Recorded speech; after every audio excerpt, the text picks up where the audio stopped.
Good evening and welcome to the meeting of the St. Peter School Board. It is Wednesday, May 20th, 2026. We are in the governor's room. We will call the meeting to order, 5:02 p.m. First up, Pledge of Allegiance.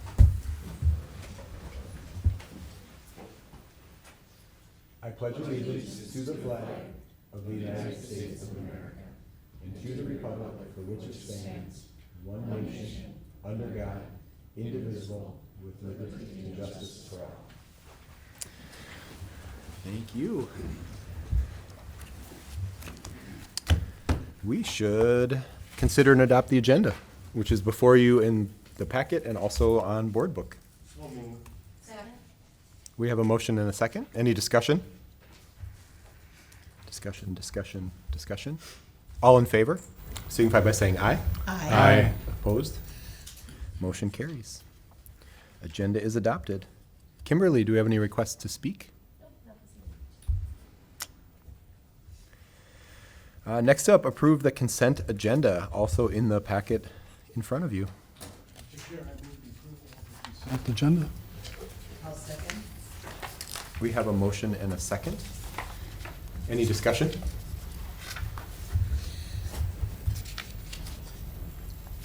Discussion.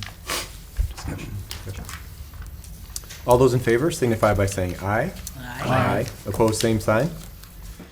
Motion carries. Consent agenda is approved. Thank you. Next up, Student Spotlight. We are joined by Quinn DeBleek. Ms. Engeldinger. I'm just going to introduce Quinn. Those of you who haven't met Quinn before, he is here. He is the senior class president this year. And I thought it was an appropriate time to bring the class president in just a short couple of weeks before graduation. And the senior class officers this year were just really impressive. I mean, they changed things up and were in my office beginning of the year talking about things that they wanted to do for their classmates. So I have invited Quinn here to tell you about how it's gone and what they've done. Thank you for that wonderful interview. Maybe sound a little bit better than I am, but It's not true. as class president this year, when it came up, I was actually in my political science class, and one of the senior advisors is Carmen Hansen, and she said that people are like opening up for the running for class president, and I didn't really think much at the time, and I figured that probably was good time to step up, maybe take a little bit of leadership in the class. And my plan in doing so is I saw a lot of people like in our class is not really like intermingling with one another and not spending a lot of time outside of school together, at least in like big groups. And we kind of just have these groups of like students that hang out, but we don't have an entire group activity. And thinking that this is our last year together, we've spent however many years, I mean, lots of different times, but maybe 16-ish years together. That is a good year to do a final wrap-up before we all go all our separate ways. And so this year, every quarter, us as class officers decided to have like end of the quarter activities. So our first activity was hide and seek in the high school. So that was very fun. Had a big turnout for that. I think we had around 80 kids that attended. And then second semester, we had kind of like a game night at the casino, or like kind of like a casino game night sort of thing at the school. So we had lots of games going on, and we had snacks and drinks and stuff like that, and everyone was chatting, having fun, playing games. And that's kind of what I've been trying to do. Third quarter, unfortunately, it didn't work because the weather kind of pushed us off a few times, and it just didn't have working out. But yeah, looking forward to planning a fourth quarter one and seeing what we can get together this year, or this final quarter. So He did have a great idea for it that just logistically wasn't possible. They really wanted to go on a camping trip. yeah, it was kind of like a camping trip. It was on a resort in northern Minnesota. Had a lot of stuff lined up for it. Unfortunately, it just didn't really work out logistically. And hopefully maybe next year with a little bit more planning, something like that can happen if someone wants to step up and do that this next year. And would have been a good time, but unfortunately it didn't work out this year. Maybe after graduation. Yep. Okay. What was your biggest challenge as class president?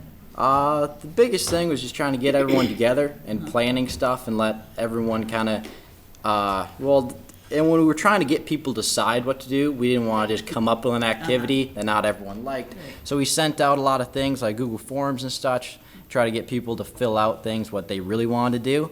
And there's a lot of little back and forth what people wanted to do. So that was probably the biggest challenge. But What are your plans for next year? next year I'm going to SDSU for construction management next fall. Nice. So, yep. Do you want to give an acknowledgement to your fellow class officers? Yep, my vice president, Cole Suska, my treasurer, Riley Camp, and then my secretary, Levi Walkle. So, That's a crew right there. yep. I This love is it. also the first year in a very long time that it's been a male group Oh, yeah, all- of class that's officers. awesome. So, Yeah, it was a great year. Fun senior class. it was So fun do you doing think it. that this is like inspired, like that maybe next year's class will be active and more similar, or? I hope so. That's Okay. the hope.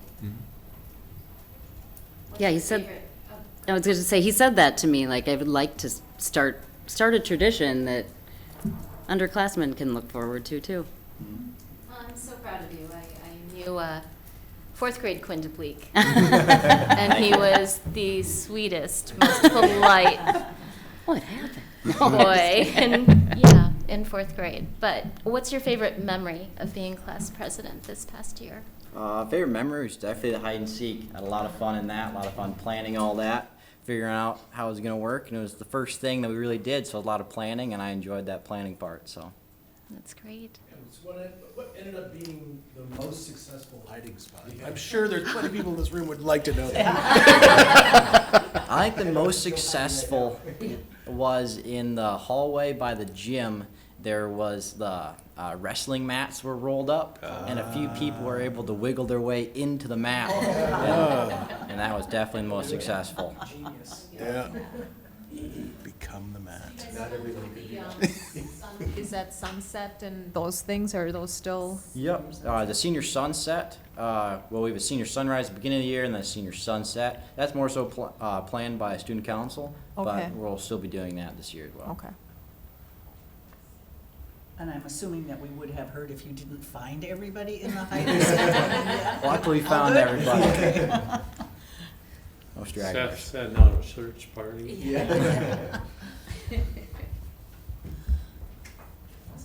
Thanks for being Thank Cool. Thank you. Thank you, guys. Very much.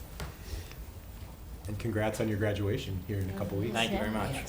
Fingers crossed. Yeah. Oh, Awesome.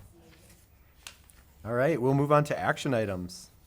First action item, we need to consider a resolution to accept gifts, donations, and grants. Dr. Graff. The following donations and a grant have been generously offered to St. Peter Public Schools. I'll go ahead and read those out. First is a donation in the amount of $17,498.73 from the St. Peter Booster Club, and that was received by the Activities Department to reimburse for activities for the fall-winter season. Next is a donation in the amount of $100 from Soda Scoops, and that was received by the Activities Department as well, for proceeds earned during a Saints Night, which was held in January. Next is a Winter Wings and Trails grant in the amount of $20,250, and that was received from the Minnesota Department of Natural Resources, and that grant is effective June 1, 2026 through May 24, 2027, and that's going to be used to support student engagement in outdoor education at North Elementary. And then lastly, a donation in the amount of $500 was made to the school district by Marie Gran, and that donation is to go toward the Landon Gran Scholarship Fund.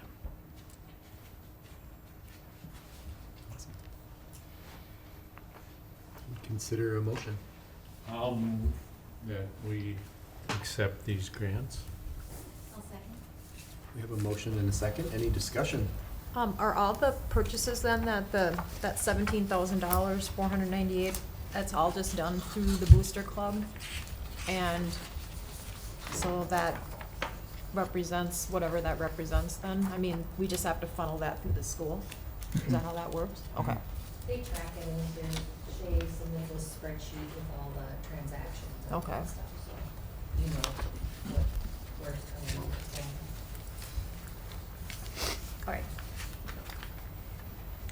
I have questions about that, but I Sure. don't know if it's really in relation to this gift. Do you, would you want to see a more itemized?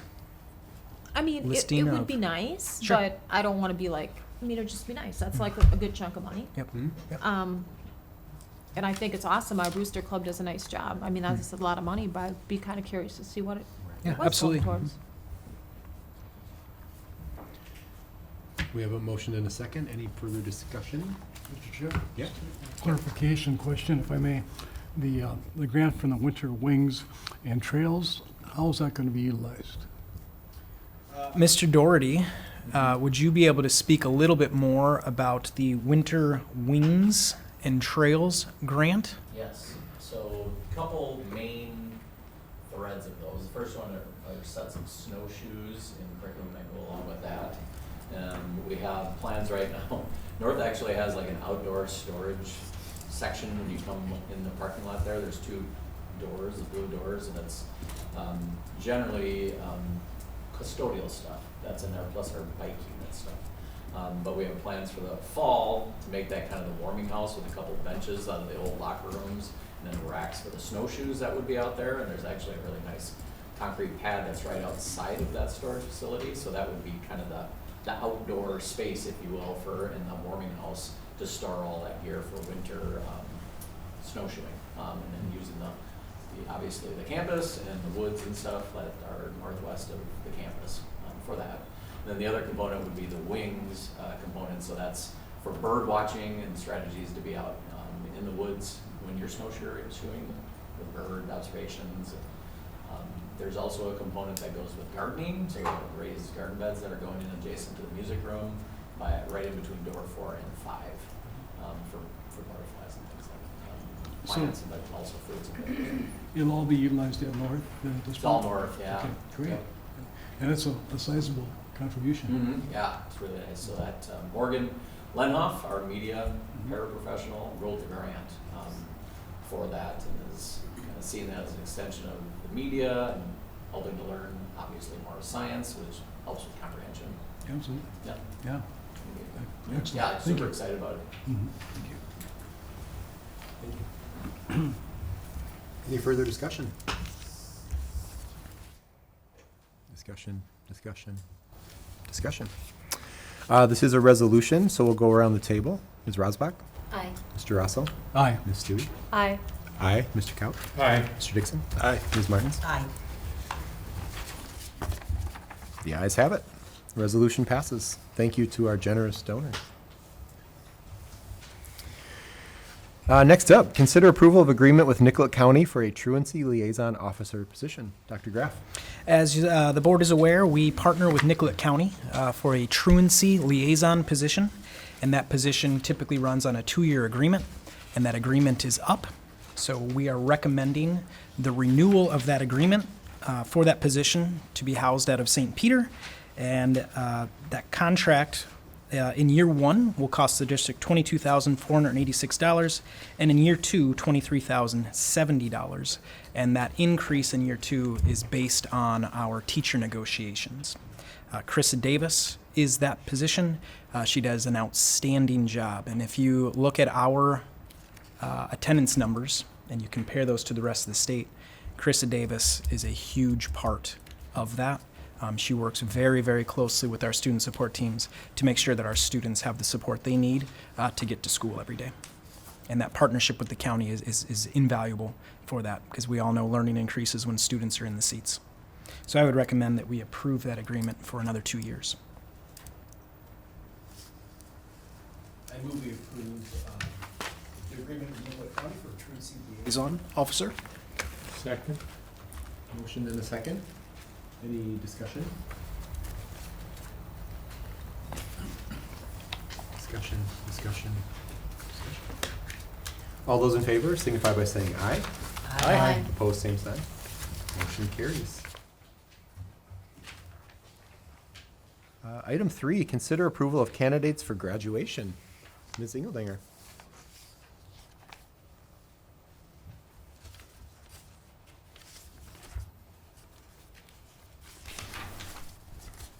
You have in front of you a list of our seniors who are almost all on track to graduate on time on June 5th. It always seems a little odd to be presenting the names before graduation, but these are the students who we hope will be eligible to walk across that stage on January 5th. They've met all the requirements. They will have met all the requirements as set forth by the school board and the state of Minnesota. As you guys know, St. Peter does not allow kids to participate in the graduation ceremony until they have all met those requirements.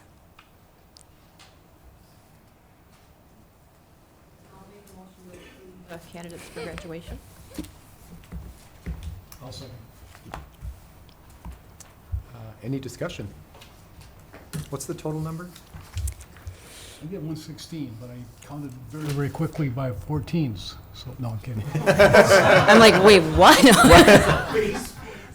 Did we miss a page? Nice to see people are You listening. can't do that to me at this time of the year.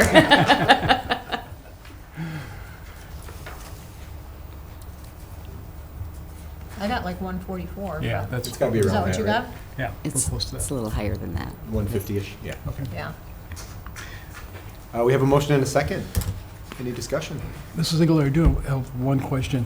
If there's students, and the timing probably works well, but if they're doing a PSEO or an online class, and the timing of that course doesn't meet graduation date, how does that work? Everything else is...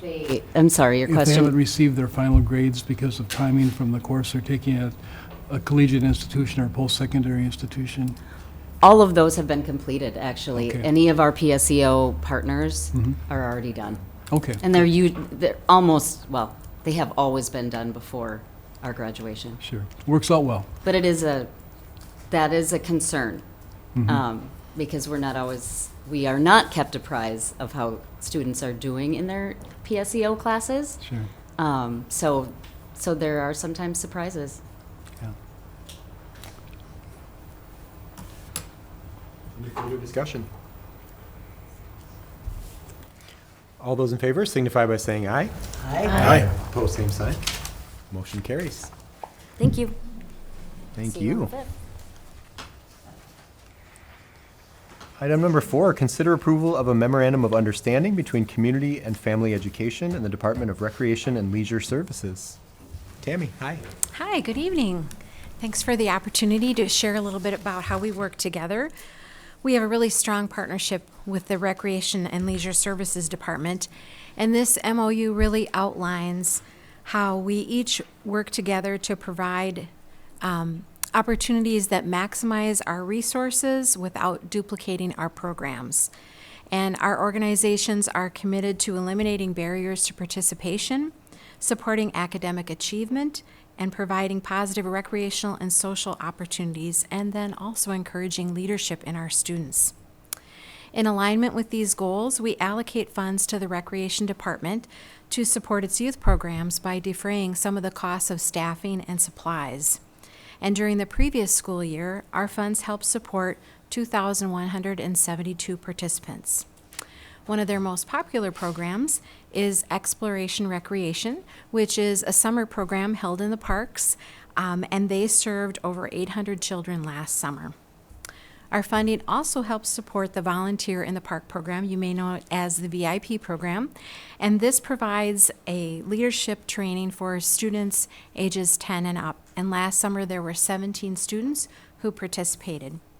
Additionally, we provide funding for after-school youth enrichment programs, which helps defray some of the participant fees for programs such as early release day activities, flag football, traveling volleyball, esports, and babysitter training. And during the previous school year, there were 720 students that participated in these activities.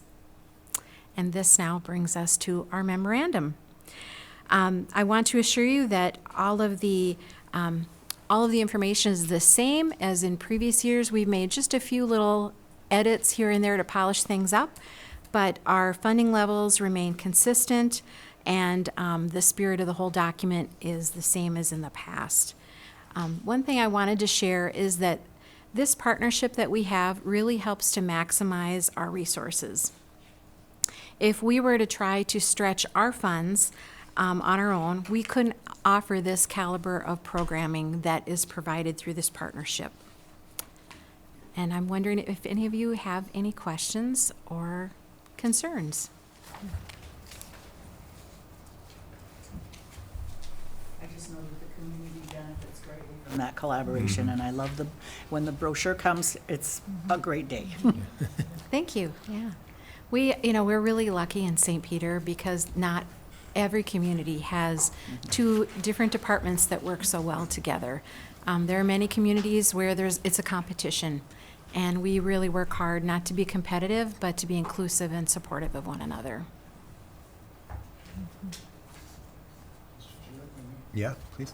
Tammy, just a funding question. If a youth would want to participate in an activity, but funding's a problem, there's some scholarship opportunities, or how does that work? Yes, we both have scholarship opportunities, and we will make every effort so that there's not a barrier for students to participate. Okay, thank you. I move that we approve the memorandum of understanding between Community and Family Education and the Department of Rec and Leisure. Second. We have a motion and a second. Any further discussion? Discussion. All those in favor signify by saying aye. Aye. Opposed, same sign. Motion carries. Thank you very much. Thank you, Tammy. Item number 5, consider declaration of obsolete and outdated equipment. Dr. Graff, Gus, whoever's doing So, that. also, as you're aware, Board Policy 802, disposition of obsolete equipment and material, provides guidance or guidelines for how to deem things obsolete. In the board packet is a list of items, all tech, that will be deemed obsolete per your approval. And Gus is here to tell us just a little bit about how that came to be, how that list gets generated every year. For sure. Every year, we try to offload a few things so before we have to start working on them, I guess, is kind of the goal.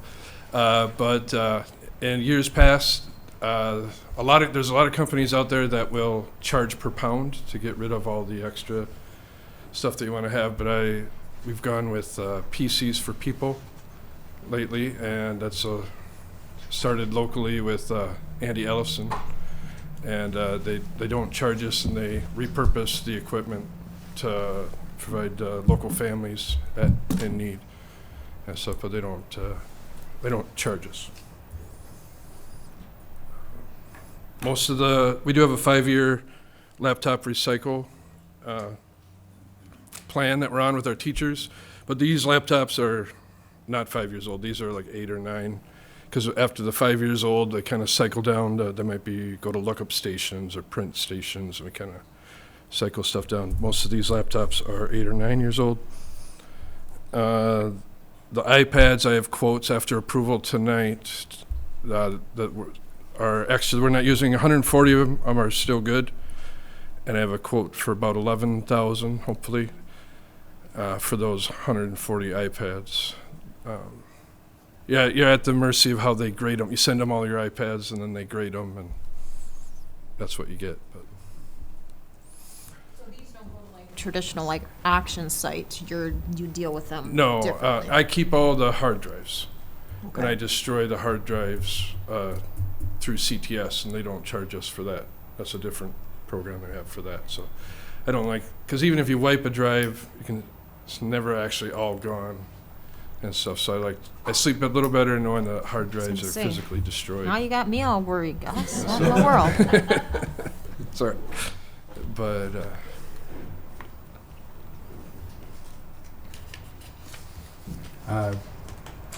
Consider a motion. We'll move to declare. I'll move the declaration of obsolete and outdated equipment. And I'll second. I think you have to shout a declaration. Yeah. I declare. These 179 iPads, is that like this senior class? Are they the last ones to have the iPads? Or no. are these just So we high school has fully converted to Chromebooks now. Okay.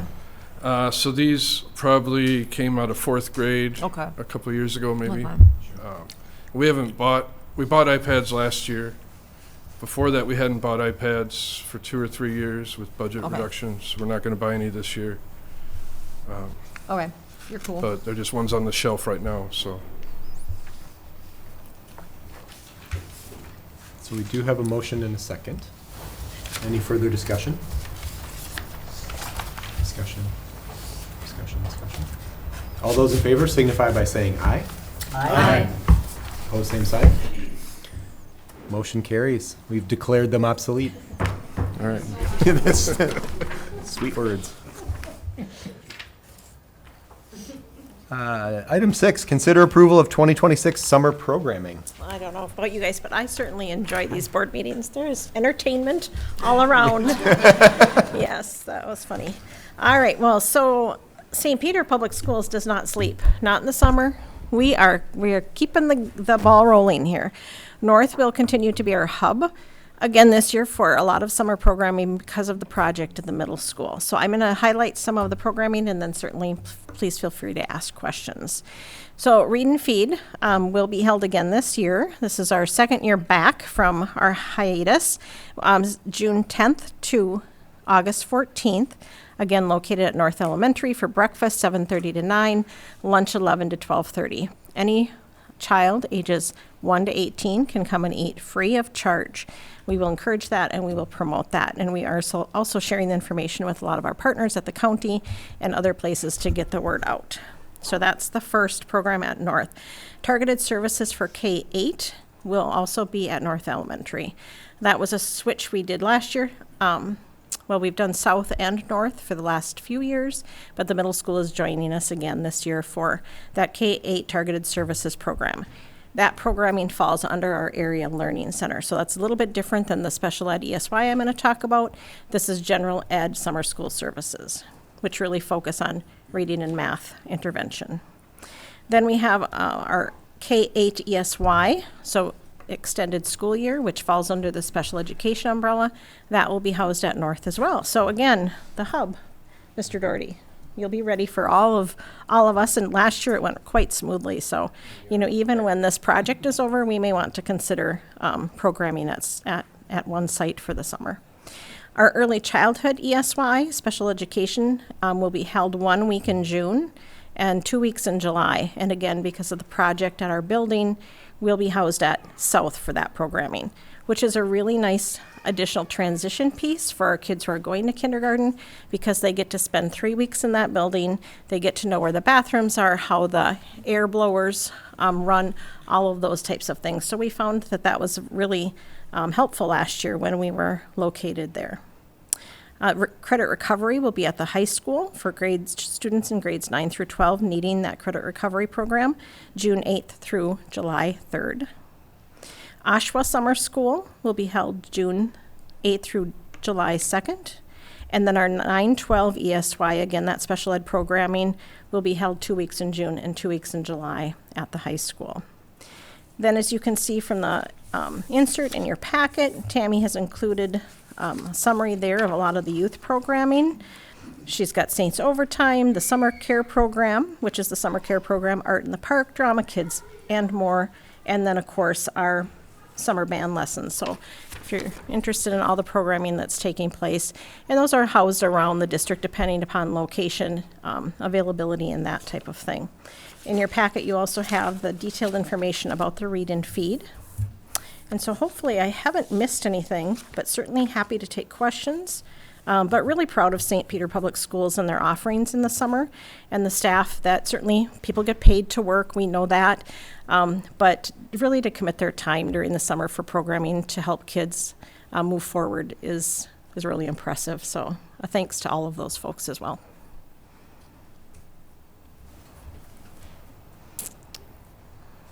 Any questions or? There's nothing new from last year, just an update, and approval, I think, is required. Yeah. Please. I recall there were some funding issues last year with the Read and Feed program, and there was some private money that was raised for that. This year, apparently, all the funding is available. And I'm not quite sure about the funding, the private funding that was raised. So how Read and Feed works is when students go through the line, we do a meal count. And as those meals, we keep track, we then send them through the CLICS program, and then we're reimbursed for those meals at the reimbursable rate. I don't know, Megan, if you have any information about anything like that, but so we will continue to do that. Our program adults are not included in the reimbursed rate, our non-program adults. So that's why you'll see costs for adults to eat in that handout that you have. So $325 for an adult to eat breakfast and $565 for lunch. So it's Very good program. Yeah. So ages 1 to 18. And we encourage folks to come. We also have books available for kids to take home. We have games that they can play after they've eaten. And again, partnering with the City of St. Peter to ensure that kids who are maybe a bit far away from North can get there with some transit stops. So that's a very valuable piece of the puzzle. Thank you. Good question. Thank you. If there are no other questions, we'll take a motion. Motion to approve the 2026 summer programming? I'll second. A motion and a second. Any further discussion? Discussion. Kids are excited about it. It's summer. Yeah. It's right around the corner. It's about to happen. I'm so glad that we can keep this back. Yeah, I am Thank too. you. Yes, yep, so as I think I stated at a previous meeting, this is the second of 5 years we're guaranteed. Once we get approved, we have a 5-year window. It doesn't mean we won't be approved again, it just depends on that census data, but at least we know we have this for a few more years. Awesome. All right, so we had a motion and a second. All those in favor signify by saying aye. Aye. Opposed, same sign. Motion carries. Right.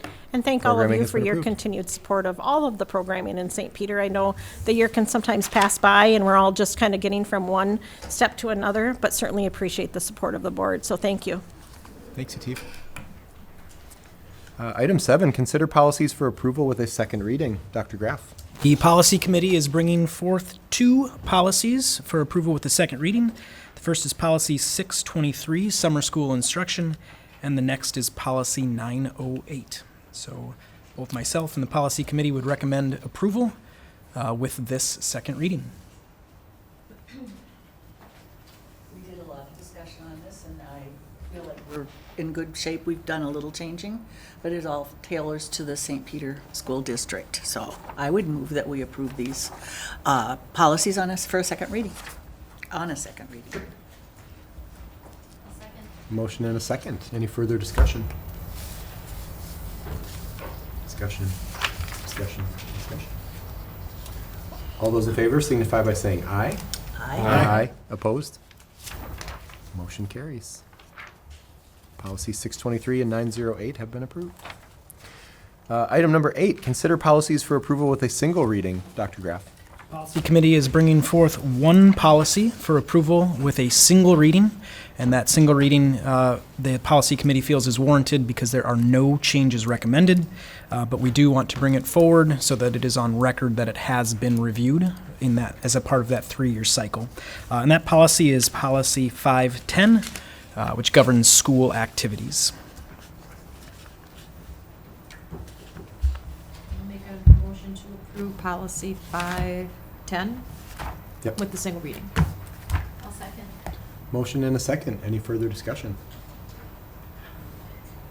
Discussion. All those in favor signify by saying aye. Aye. Opposed, same sign. Motion carries. Policy 510 approved. Thank you. Item number 9, consider the approval of curriculum purchases. Mr. Doherty, Dr. Graff. I'll get started. Board Chair Potts, members of the board, tonight we're asking for approval on 2 curricular adoptions, K-12 ELA and K-12 Social Studies. It's a conclusion of year 3 of our curriculum review process, transitioning from phase 5 to 6 into the summer. and then full implementation going into next year if approved. So just a reminder, teacher teams were at every grade level band were part of the review, with Jana leading the ELA component and Annette leading the social studies. So just some highlights that are included in your packet. K4, the recommendation is Amplify CKLA. That's kind of the biggest instructional shift. Replaces Fontes Pinnell Classroom with the Science of Reading, which is our training and aligns with Minnesota Read Act programming. So systemic phonics, decodable readers with 12 hours of PD built in that we'd also initiate in the fall and summer. Grades 5 through 8, HMH, into reading and into literature, which is a focus on authentic, diverse text with strong standard alignment and flexible pacing, which aligns with our scheduling at the middle school. Grades 9 through 12, Common Lit 360 Pro, which is pretty much it's the same that they've been using right now, but it's the purchase version, so it allows more tools, but it's the same in like core programming at those 9 through 12th grade required English courses. Integrates reading, writing, discussion, supports differentiation across course levels as well. The total multi-year investment in that is approximately $249,000 for ELA curriculum. And that's up to like 7 years of access to that curriculum. Another highlight, social studies. So grades 2 through 5 and 7 through 8 would be investing in TCI, which is an inquiry-based cross-curricular literacy integration. Also aligns with a lot of our technology tools. Grade 6 would continue with Northern Lights, which is obviously the definitive Minnesota curriculum in 6th grade because pretty much 99% of school districts use it. K1 would continue with print materials with JA, Junior Achievement, and that would just be absorbed by a building level budget. 9 through 11, they're going to be renewing Pearson, Savas, and McGraw-Hill. Actually, McGraw-Hill would be absorbed by the high school budget. 12th grade would continue with their locally authored curriculum. And then that total would come to approximately $106,000. So in closing, basically we're asking for approximately an investment of $356,000 across both subject areas. And this would allow us to execute get going with the contracts, the purchase orders, get ready for summer PD and the onboarding of those materials, and then we can launch full implementation in the fall of 2026. So I'll definitely field any questions any of you may have at this point. I do want to, this is not a small purchase, right? But I also want to say thank you to all those teachers and administrators who have come to Education Committee, Business Committee, and a full study session that we had, sort of vetting this and hearing about the value and the need. Yep. So thanks for Absolutely. giving being transparent with information about what this all entails. Absolutely. And to echo that back, the teachers, I believe Jody Nixon said it at our work study session, just really appreciated the support to get the release time to really vet the curricular tools. Because as we talked about at that study session, ultimately these publishers are trying to sell a product, a tool, and so we have to make sure we're using a rubric to analyze, get the time to look through those materials and actually find something that's going to make us the most efficient and address the standards and measure students' learning and what they know and able to do. Mm-hmm. Yeah, setting that time aside does seem to have, delivered a kind of a more confident recommendation than maybe we've seen in the past, and I think that's positive. Yep.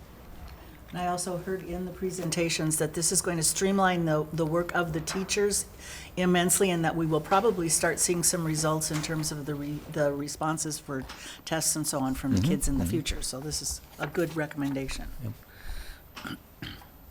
Something we've talked about numerous times is trying to isolate some of those variables, right? And this is I call it like the backbone of learning. It's the part that takes a lot of time to prepare if you're doing it by yourself. And really what our teachers are talking about is the time required is at tier 2 is it's responding when kids learn what are they learning, what aren't they learning. So it's responding to this core exposure to on grade level content is where we need to invest our teachers' times because they know the kids best, not so much in creating the materials.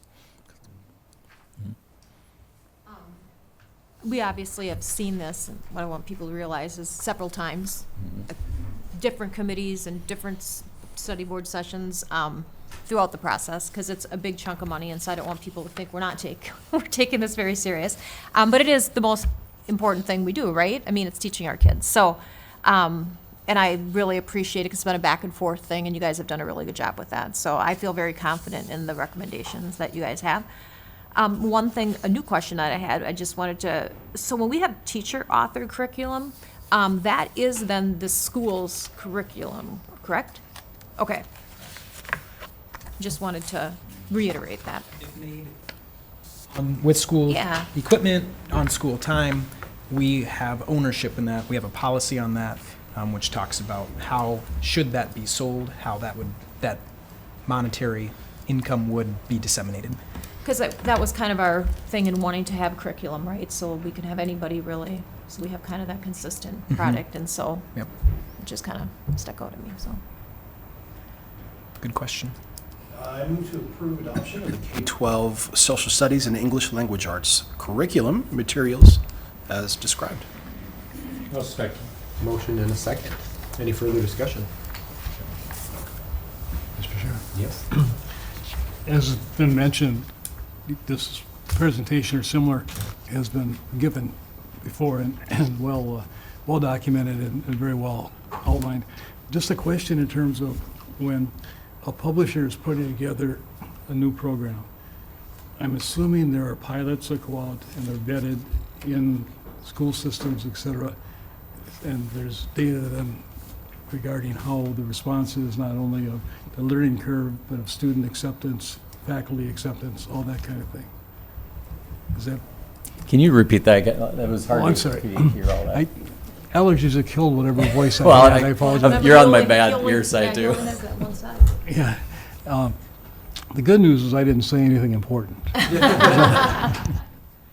No,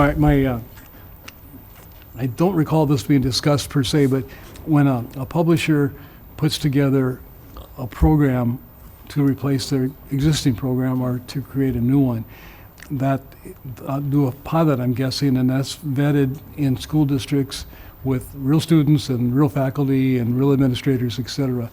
And do you know roughly what the timeline to develop that kind of thing would be? So are you asking like if a publisher comes out with a new edition of a curriculum and then I they're guess I was testing it? thinking more of a totally new curriculum. An addition would be less burdensome. Yeah. So I don't know if I know the answer to that with 100%. I do know that publishers will focus their content specifically around probably some of the larger populations of the country, just because that's the biggest bang for the buck, and they're trying to be a one-stop shop for everybody in the nation, of course. And so a lot of times, Texas, California, like a lot of those content standards will be focused on, and it'll address those probably really directly a lot of times, because that's where the population, the United States is. That's why we have to be so mindful to study our Minnesota standards, and then during the summer writing time, and then the review time, making sure we're getting the results pinned down so that we can see where the holes or the gaps may be in the curriculum, Right. because we're going to see that it's potentially misaligned based on patterns of student achievement and performance. So I feel pretty confidently that some of the instructional strategies that are employed in the published curriculum, those are going to be pretty universal. I mean, that's science-based, that's neurologically tested, that works. I mean, that's why we're seeing things like the science of reading, and we have a lot more information about how the human mind learns communication, written comprehension. So a lot of those instructional strategies are going to be pretty universal in those published curriculums. Now it's just those standards may be misaligned to our standards, and that's what our teachers and PLCs are going to be able to respond to. If that answers your question, Ken. It really does. And Yeah. the question is, really kind of nebulous, and it's not really probably answerable in many ways. I guess I just wanted to verify, and I'm very comfortable with it, but for the thousands of people that are watching and listening, that thorough research goes into this, both on our end and on the publisher's end. It's not just something that a creative graduate student comes up with in a lab somewhere and suddenly is marketed. Yes, 100%. Yeah, I mean, these publishers that work on this are obviously highly educated and experienced. That would be detrimental to the publisher if they put together something that was problematic, right? For sure. If I could just add, the K-8 curriculum with the READ Act has been vetted by Minnesota Department of Education. So we had a short list of approved curriculum to review, and that's where the teacher touch comes in, based on all the things we've learned, and that's how we've chosen the K-8 ELA curriculum. So that shortened that process quite a bit for us. That's the first time the state has ever done anything like that. They usually are like local institution. I mean, you decide on what you want to use and adopt for curriculum. We will never chime in on what you should or shouldn't use. And they didn't necessarily say you should or shouldn't use this, but they've purposely vetted certain curriculum and said, here's the results. And we use that. Like Ms. Sikora put that together and prepped it for our teacher teams so that they sped up the process a little bit. Mm-hmm. And I apologize for not a very clear inquiry. Yeah, no, it was good. I think like I said, on people on this side, it's a struggle for me. Yeah, thank you. Yeah, thanks for the clarification. We have a motion and a second. Any further conversation, discussion? Discussion. All those in favor signify by saying aye. Aye. Opposed, same sign. Motion carries. We've approved the curriculum purchases. Awesome, thank you. Thank you. Moving on to information items. Buildings and grounds update. Seth, welcome. Thank you. Evening, board members. Good evening. So I'll just kind of give you an update what's kind of going through. I just got some quick notes jotted down. So with the storm that came through that dropped hail, just like everywhere else, we did have a couple schools that took some significant damage. So we're in the process of working with the insurance company right now, going through the valuation process, starting to look at numbers, starting to come in and kind of get an idea of how we're going to move forward a little bit on that one. So it's going to be an extensive process. It's a lot more than I thought it was going to be, but just like everything else, we're going to work our way through it and we'll be just fine with that. The second one is the high school chiller, which probably most of you guys heard about. We did have an issue. We found a crack underneath in one of the lines underneath the parking lots there. So we're in the process of trying to rectify that. Tomorrow morning we're having a temporary chiller brought in on site so we can get everything up and moving for graduation and anything else. The school is very, very busy, especially on the weekends. So we're going to try making it as comfortable as we can until we come up with a permanent solution. We're exploring a few options, kind of leaning towards one. We're gathering all the numbers and see what it's going to take to make that happen sooner than later. The other one, we're still having an ongoing discussion with ICS with North Project. It's going to need to happen sometime in the future, so we're just keeping that going, exploring more options and stuff, gathering more information, what it's going to look like, what it's going to take. And then that's about the only ones that I got. I got one more, the pool. The pool deck, we did find that we have a significant leak in the pool deck. It's been there for a few years and been kind of passed off, and our pool tech was down there. I asked him to go take a look, and we got a pretty significant leak under there, so that's another unexpected fix that's got to happen this summer. So that's kind of just short and sweet. And so, any questions? Yes, go ahead. We don't know the cause of the cracked pipe at the high school until we dig it up and we get eyes on it. Well, so that's what we were kind of thinking about looking at. There's a lot of theories out there.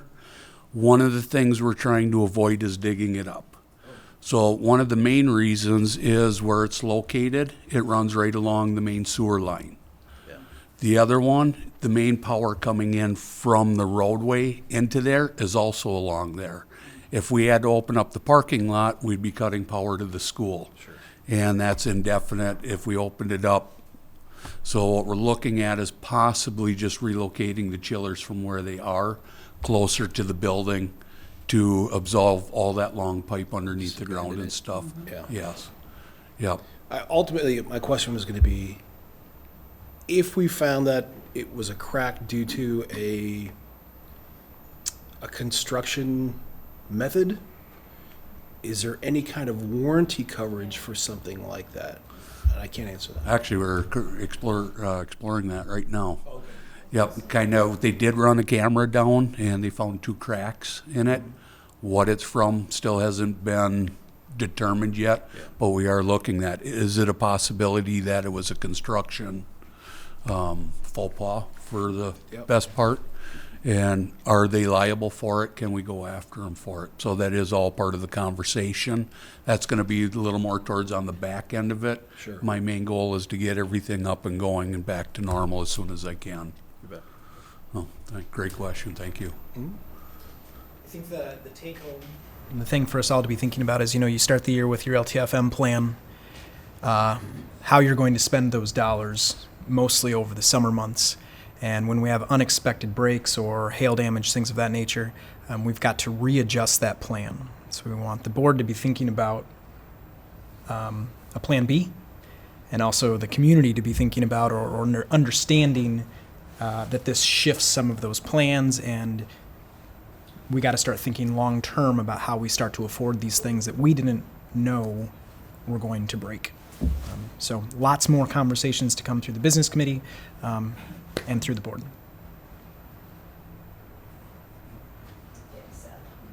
You're welcome. Anything else? Perfect. Thanks. Thanks, guys. Reports. Building principals.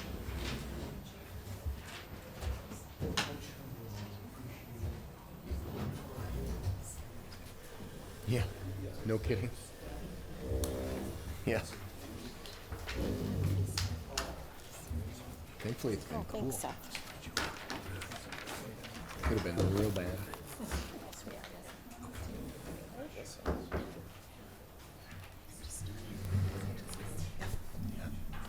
It's gonna get toasty.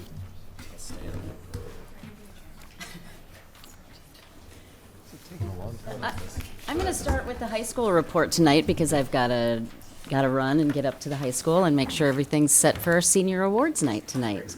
It is really an impressive senior class. They have been a joy to have in the building, and as you can tell from their class president on down, they're just a lot of fun. So tonight, if you haven't attended, it's pretty impressive. The dollar amount that comes out after tonight is really impressive. So it's a great night for parents mostly to celebrate their students. At this time of the year, as most of you know, the focus at the high school is pretty narrow, and it is really focused on our graduates, making sure they're all going to make it across that finish line, making sure they're all being safe, and it's just that single focus on graduation night. So I hope to see you all there. I haven't heard from anybody yet that they can't make it, so I look forward to that night. It's always my favorite day of the year. Thank you. I'll see you soon, Rita. Dismissed. Thank you. Yes. Go ahead. All right. Yep. So, from one end of the spectrum to the other, now we've got our preschoolers, and we had our vehicle fair that I reported on last meeting on April 30th, and my gosh, weather wasn't great, but we had a great turnout. Over 215 kids came. That doesn't include the adults that came with them and those who brought those vehicles for them to to explore. And so it was really a fun night. We had a great night. We're also in our field trip time of the year. Our classes are going to Fallenstein this week. We went Tuesday when it was so cold. And then we have some groups going tomorrow. One of our big field trips that we started last year with all of our kids in that 4 or 5 year old range is a trip to South. We had been doing that with our early childhood special ed program, and our school readiness program has been doing it now for 2 years. And that is a highlight. And those kids remember, and they say, are we going to school the next day? Are we going to kindergarten the next day? But it really just gives them a good idea of what school is like. We do a little tour. Jana introduces herself if she can. We have playtime. We explore the imagination stations. And so it's just a really nice little transition trip that we do. So that's been great. One of the things that we're talking about in our curriculum, our Frog Street curriculum, is change. So this is the time of the year when we're doing caterpillars, life of a butterfly. And so we have those in our classroom and we're seeing that the metamorphosis process and it's changing. Well, who else changes? Preschoolers change. They change from when they start preschooler to now when they're going to kindergarten. So it's really fun to see those conversations happening and the linking of the things that are going together. So a great year in preschool this year, and we are sending a fantastic group of little ones on to South for you to enjoy, Jana. Can't wait. Yeah. Yes. And the transition meetings and transition events have been really fun. Yeah. From preschool to South, and then having our first graders visit North. So thanks, Mr. Doherty, for having those events. I want to give just a shout out to a student at Oshawa Learning Academy. I don't often have a lot to report out there, but you may have noticed in the consent agenda, we have a graduate this year. So Cameron Shoup is our graduate. He attended really the majority of his high school career at Oshawa Learning Academy, and also some of his career in Faribault. So a really great accomplishment for him to finish. And he won't be walking with St. Peter, but we are getting him a diploma, and it's very exciting. So congrats to him and the teachers that supported that process. From South Elementary, also field trip season. Our kindergartners are doing visits right now to the police station and the fire station, and our first graders are doing trips to the public library, kind of getting set up with that summer reading program, and also really enjoying that fabulous new park.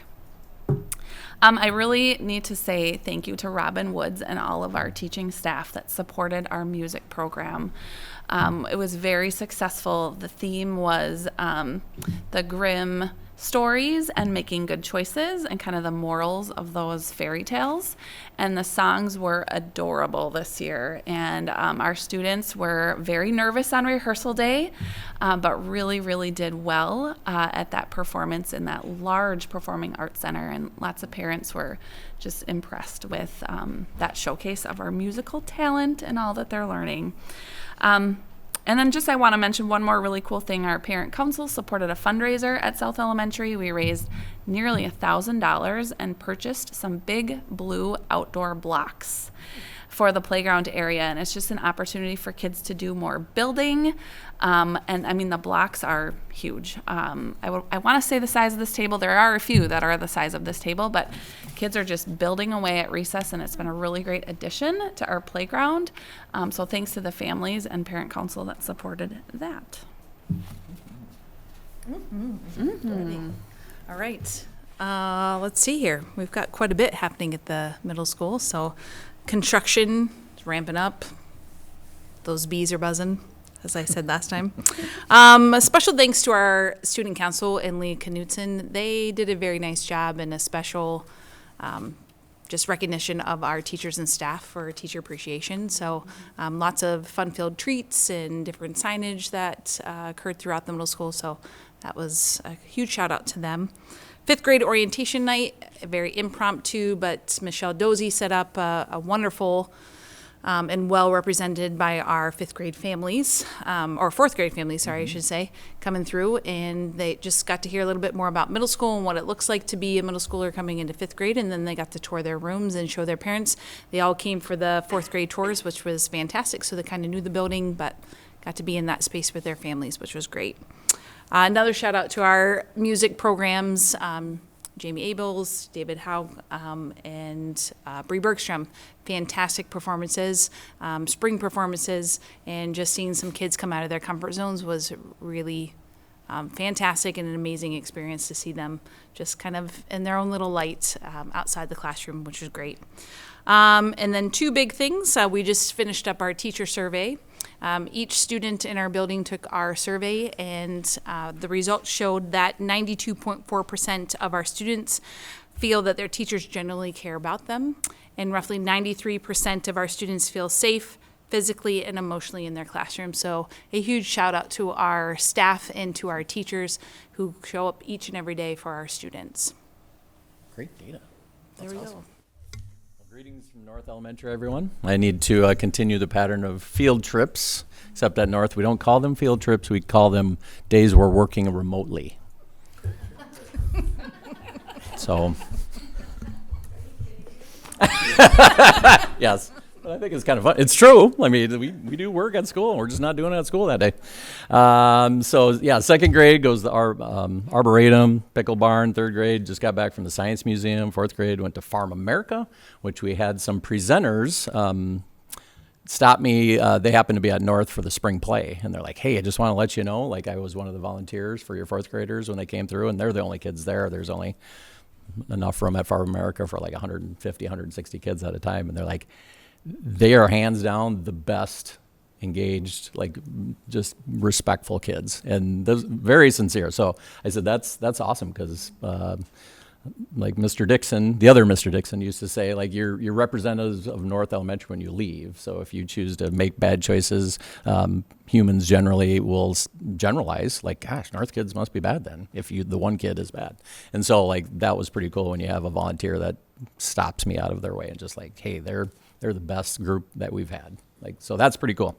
And then also wanted to thank the United Way. We have they have their yearly donation of Where the Sidewalk Ends. It's a hardcover, Shel Silverstein's favorite, but that's by a family that have donated tens of thousands of dollars, hundreds probably. Same family, and they love poetry themselves. I don't have the whole background, but every fourth grader in the region gets a copy, a hardcover, and that's been happening 10 years now. So that's pretty cool. So they delivered 151 hardcovers of Where the Sidewalk Ends today, so that was fun to see. And then one more final shout out to the Lenhoffs and all the cast and crew of The Legend of the Blue Sapphire.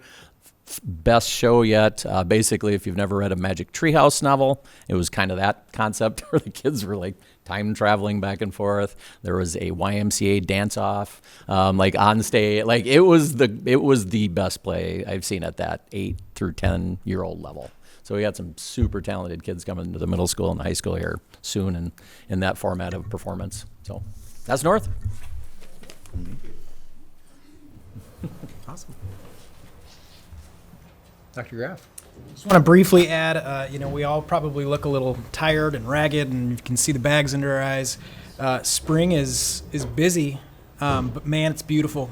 We are at mile 25.8 and just about to the finish line. And if you're tracking with the activities that are going on around schools, our kids are powerful. My gosh, we got a lot to be proud of. I just want to call out two events that I was able to attend.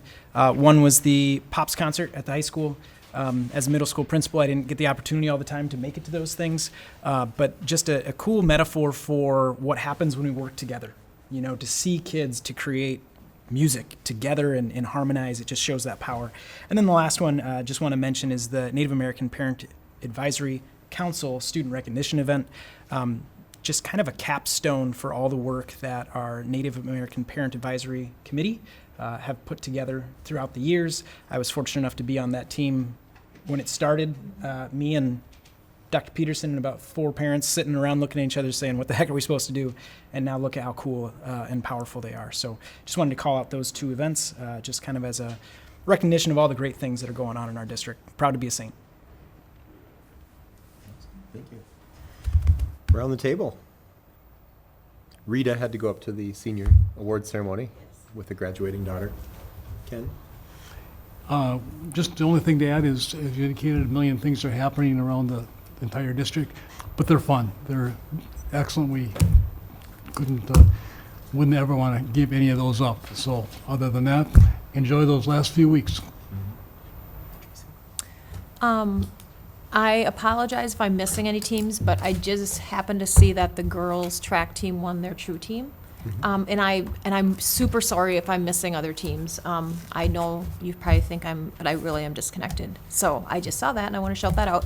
But also, my daughter lives in another school district, and I shared this with you, Steve, already, but I feel it's worth repeating. I consider my daughter, she's and her husband are rather well-educated people, but they have a young family, and they participate in ECFE. And it's very interesting to me to hear like her perspective and how valuable that ECFE program is for them. And I'm thinking like, I went to ECFE, but for her, like that is like a big, big deal. And like now they're done, and you know, little Callie's going to graduate from ECFE. And as they're looking at like where they're going to school, they aren't so much looking now at like they're going to open a role, like because they're embedded in that school system. So as we think about those things, it really has me thinking at that very differently. So just throw that out there.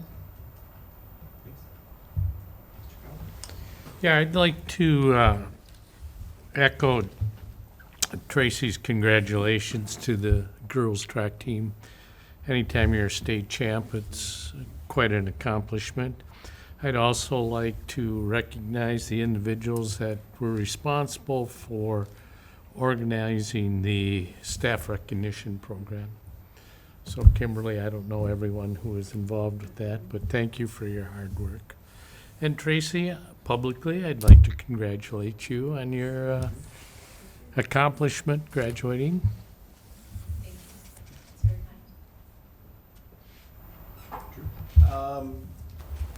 We'll have another chance to say this, but congratulations to the seniors. It's tough the last couple of weeks. Everyone knows that, but we're going to hoe to the end of the road, and we're going to get it done. It's going to be a great way to go out. I like that.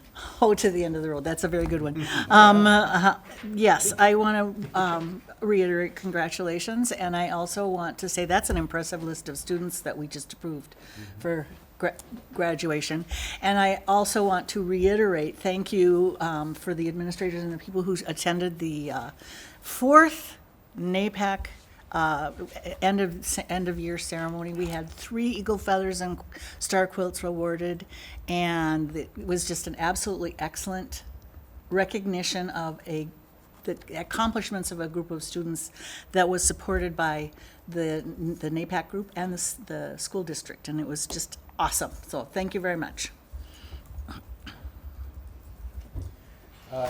Any other things that committees didn't get to share? Covered policy, we know what business and education we're up to. All covered? Committees I'm in or address. Right? Yeah. The only thing about the HR committee is we're trying to finalize the staff support agreement. Sure. So thought we had it done, but I was going to say, I thought that was done. It should be. Okay. There's a problem with union representation and communication with us. So there's been a little breakdown, and all 3 need to be at the table at once for the stamp. Gotcha. Is my understanding. There were some staffing changes Oh. with the main entity, and that has slowed the process a bit. Working through it.